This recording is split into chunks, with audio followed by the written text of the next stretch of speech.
Welcome to FXStreet. If you like what we're talking about, you like the material we're going over, and you want to be updated to it on a regular basis, head on over to YouTube, join our channel, hit the subscribe button, and you can follow Akash and I individually on Twitter. Akash is at Mangyeko, and myself is at JustAnalysis1. Taking a look at Ethereum here, we looked at this on, was it Monday or Tuesday, Akash? I always forget when we do these. We do them twice a week. Yeah, it's Tuesday. Tuesday.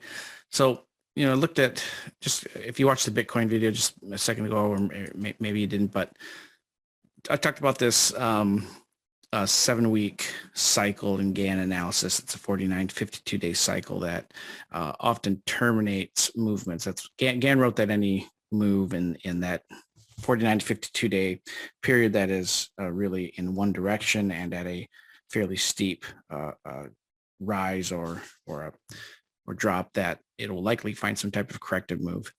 And that's exactly what we've seen play out this week.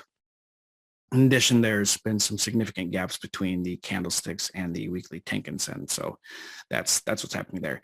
The threat to the downside here may be mitigated if we, this is what it moved down to a range that is within the normal bounds of the Tenkan Sen. So on the weekly chart, at least, it looks like the downside pressure could certainly slow down.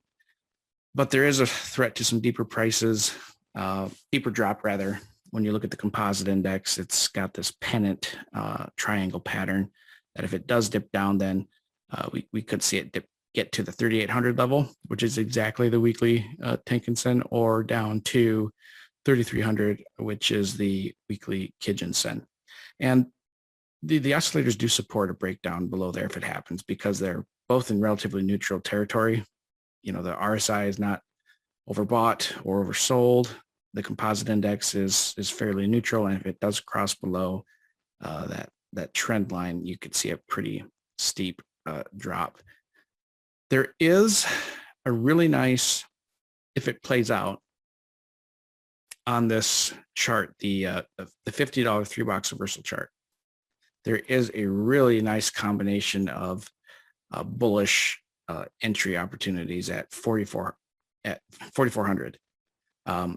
If a triple top develops at 4,350, the entry would be at 4,400. What that would do, it would create the break of a triple top, and it would confirm a pattern known as a bearish fake out. It's a form of a trap, but the bearish fake out is an extremely bullish reversal pattern. And the fact that it would occur simultaneously with the break of a triple top, there could be some very explosive higher movement if that were to play out. Otherwise, I still see it kind of drifting a little further south, especially over the weekend and into next week. That does it for me on Ethereum. I'll pass it off to you, Akash. Thank you. Let me just pull up my chart. Right. So as you can see, Ethereum is currently grappling with this 50-day moving average, and also coincides pretty good. It's also seeing a bullish reaction, a nice bullish reaction off of this 12-hour demand zone that ranges from 3.9 to roughly 4K. And so since I'm looking at a potential upswing on Bitcoin right now, a relief bounce to probably 60K, I would have to, I'm looking at a similar upswing for Ethereum as well, and the almost double bottom pattern kind of help this case. So I'm expecting a move to 4.6K, and yeah, this is my short-term outlook where I'm expecting it to move to 4.6K. But beyond that, I will be looking for a break below this demand zone's lower limit at 3.9K, and a retest of the 100-day moving average at 3.6K. But if we do lose 3.6K, I don't see why Ethereum will not come to 3.2K. So this is the downside for me remains capped at 3.2. But the only thing that's bothering me for Ethereum is because of all the bullish fundamental developments that are happening in for the blockchain. But regardless, right, if Bitcoin does come down to 53K, then I'm expecting Ethereum to probably hover somewhere around 36, 33. But if we do see it break the 50K, then 3.2 seems given. So This is my bearish take, but for a bullish take, I do want to say a daily close above 4,600 would suffice. But then again, there's this possibility where it could probably go up, uh, form a double top, just like it did for BTC.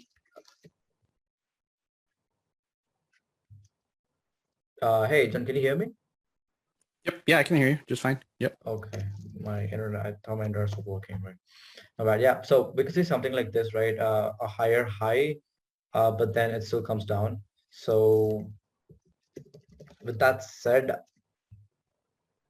the upside kind of remains a little obscure for now.